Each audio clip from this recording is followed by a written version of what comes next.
Hi, out of order, James Kalita. Welcome to episode number 5 of Gun Laws Don't Make Gun Sense.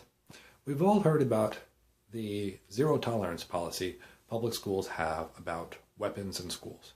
Now, when we heard the sound bites about this law and this regulation being passed, it made sense. It's wrong to bring a weapon to school. Okay, fine. How can you argue with that? How can a responsible gun owner object to this law? Well, like most gun laws, we don't see what it really is about until after it's passed.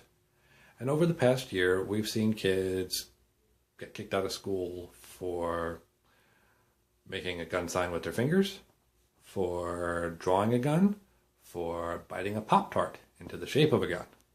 And as if that wasn't ridiculous enough, today I learned about one school in New Jersey, at least one school, that has prohibited the discussion of guns, knives, swords, and cannons in history class. Now, while we may not like violence, pretending that it never existed is not a good recipe for avoiding it. Now, this was a lecture about the Civil War, and that's an important part of our history, that violence was used to prevent the southern states from succeeding.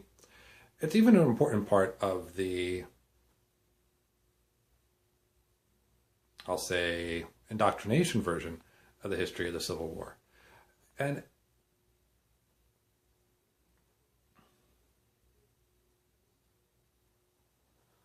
well, what else is there to say?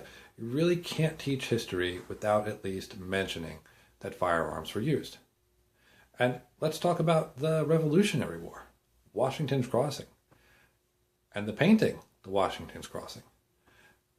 Not only is it probably the only way you'll get me to walk into the Met, but it's a very important visual distinction or visual depiction of our country's founding and the turning point in the Revolutionary War. Now that painting, based on this rule, based on this no or zero tolerance for weapons in our schools, is prohibited from being in our textbooks. This is Out of Order, James Kalita, reminding you the state is too dangerous to tolerate, so don't.